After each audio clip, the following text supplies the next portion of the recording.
So guys, जैसा कि हमने पिछले एपिसोड में देखा कि शियाओ की सुप्रीम बोन एक्टिवेट हो गई थी और उसने जिमो के क्रिस्टल के साथ गोल्ड रेन के खजाने को भी तोड़ दिया था और इसी के साथ शियाओ ने एक रिकॉर्ड और तोड़ दिया था। उसे इनाम में ब्रोंज का टुकड़ा मिला था। तभी वहाँ यू फेंग कुछ लोगों के साथ आया। उसने शियाओ के खिलाफ उन लोगों को भड़काया और शियाओ पर हमला कर दिया। अब हम देखते हैं कि शियाओ ड्रैगन बॉय के साथ लड़ता है। तभी वहाँ कुछ लोग और आते हैं। ड्रैगन बॉय शियाओ को मारने के लिए ड्रैगन पावर को एक्टिवेट करता है, मगर शियाओ ड्रैगन को खत्म कर देता है और ड्रैगन बॉय को मारने लगता है। तभी शियाओ पर एक और आदमी हमला करता है जिसका नाम शेन मिंग था, जिसने की 9वें स्वर्गीय पद के दायरे को खोल रखा था। तभी ड्रैगन बॉय शेन मिंग से कहता है कि मैं इसके साथ बराबर की लड़ाई लड़ रहा हूँ, तुम बीच में क्यों आ रहे हो। शेन कहता है कि तुम बेवकूफ हो, मैं तुम्हारी मदद कर रहा हूँ। ड्रैगन बॉय कहता है कि मैं एक प्योर ब्लड वाला प्राणी हूँ, मुझे सम्मान से लड़ाई लड़कर जीतनी होगी। शेन कहता है कि एक लड़ाई है जिसे तुम लड़ रहे हो, न कि अभ्यास कर रहे हो, इसीलिए हम दोनों मिलकर उसे मारेंगे। और स्वर्गीय टेक्निक से शियाओ पर हमला करता है, जिसे रोकने के लिए शियाओ प्राचीन शेड टेक्निक का इस्तेमाल करता है। तभी ड्रैगन बॉय शियाओ पर वार करता है। यह देखकर फेंग लोगों को भड़काता है और कहता है कि शियाओ के पास गॉड बुक के 2 अंश हैं। यह सुनकर लोग कहते हैं कि इसे मारकर हम वो बुक ले लेते हैं, उस किताब की वजह से हमें धन की प्राप्ति होगी। और एक गद्दार है जिसने अपने पूर्वजों को मार डाला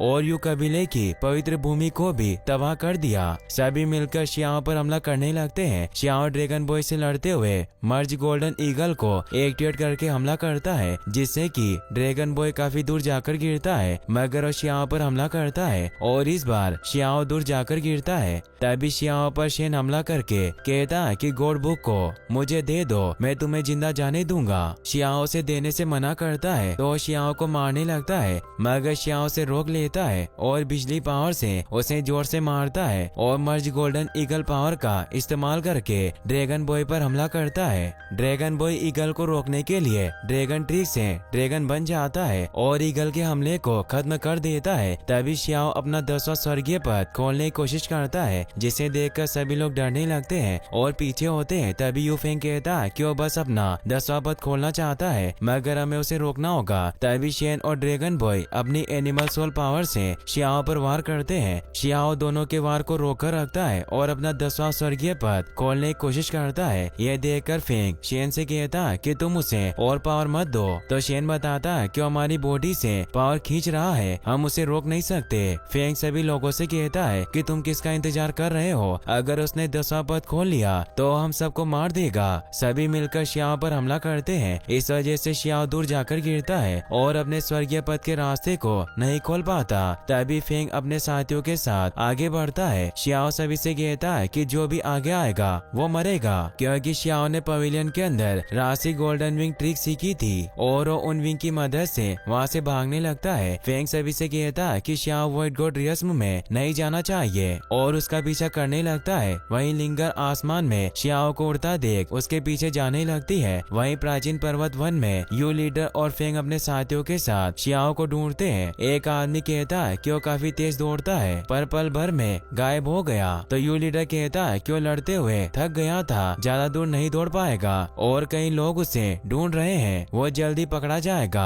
फेंग कहता है कि उसे सोल पेगोड़ा के अंदर दबा दिया था, मगर तब भी उसे कोई नहीं मार सका। अगर पेगोड़ा उसे मार देता तो उसकी असली बॉडी भी नहीं बचती। तभी दूसरा आदमी कहता है कि कहने से कुछ नहीं होता, यह जंगल काफी घना है, उसमें बियर कप को ढूंढना काफी मुश्किल है। फेंग कहता है कि मैंने इस बारे में भी कुछ सोच रखा है और अपनी पावर से जंगल में आग लगाने लगता है और कहता है कि आग थोड़ी देर में पूरे जंगल में फैल जाएगी, हमें बस उसके फंसने का इंतजार करना होगा। वही शियाओ माओ कियो के साथ जंगल में होता है और खून की उल्टियाँ करता है और माओ कियो से कहता है कि हमें पहले छुपने की जगह ढूंढनी होगी, फिर अभ्यास करके कुछ एनर्जी हासिल करनी होगी, नहीं तो मैं अब और नहीं लड़ पाऊंगा। वहीं जंगल में लिंगर वांकाई और कुछ सैनिक के साथ आती है और कहती है कि अगर शियाओ ऐसे छुपा रहा तो बिना लड़े मर जाएगा। तभी वांकाई शियाओ को ढूंढने के लिए आगे बढ़ता है और जहाँ शियाओ ने उल्टी करी थी वहाँ पहुँच जाता है। खून को देखकर लिंगर कहती है कि वो यहाँ से अभी निकला है और वांकाई से कहती है कि क्या तुम बता सकते हो कि शियाओ कहाँ है। वांकाई शियाओ को ढूंढने के लिए भागता है, लिंगर भी उसके पीछे जाती है। वही शियाओ ध्यान लगाने की कोशिश करता है। माओ क्यू उसके पास घूमने लगता है तो शियाओ से कहता है कि मुझे पता है कि तुम चिंतित हो, लेकिन चिंता करने से से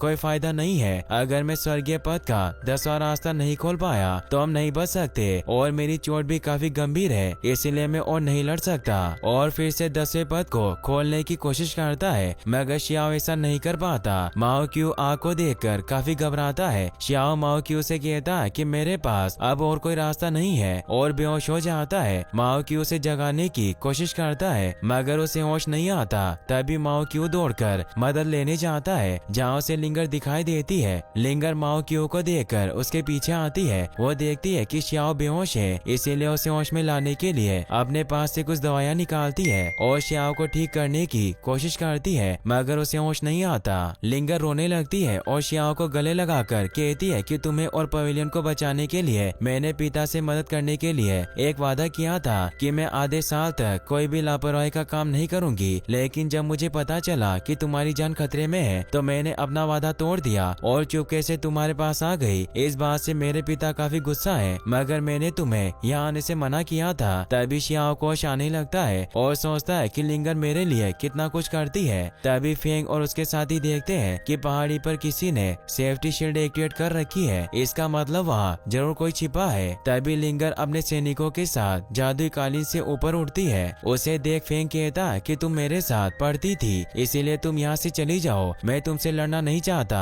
लिंगर कहती है कि तुम किस मुंह से मुझे अपना फ्रेंड बनाने की कोशिश कर रहे हो, तुम्हें गद्दार हो। फेंग कहता है कि अग्नि सम्राट की बेटी होने के नाते तुम्हें अपने पिता की मदद करनी चाहिए। उस दिन शियाओ ने धोखे से अपने एल्डर को मार दिया और तुम भी यहाँ आई हो, कहीं ऐसा तो नहीं है कि अग्नि सम्राट भी तुम्हारा साथ दे रहे हैं। तभी फेंग देखता है कि शियाओ को लिंगर ने सुरक्षा घेरे में बिठा रखा है। सभी मिलकर लिंगर पर हमला करने लगते हैं। लिंगर अपने बचाव में ढाल को एक्टिवेट कर देती है। दूसरी तरफ शियाओ 10वें माँ को खोलने की कोशिश करता है और कुछ समय बाद वो ऐसा करने में कामयाब हो जाता है। वहीं फेंग अपने साथी के साथ मिलकर लिंगर की सेफ्टी शील्ड को तोड़ देता है। लिंगर नीचे गिरने लगती है। फेंग उसे मारने के लिए नीचे जाता है, मगर शियाओ आकर फेंग और शेन को मारता है और लिंगर को बचा लेता है। इसी के साथ यह एपिसोड यहीं पर खत्म हो जाता है। गाइस, अगर आप इसका नेक्स्ट पार्ट भी जल्दी देखना चाहते हैं तो इस वीडियो का 5K लाइक है पूरा करने के साथ साथ चैनल को सब्सक्राइब भी जरूर कर लें। Thanks for watching.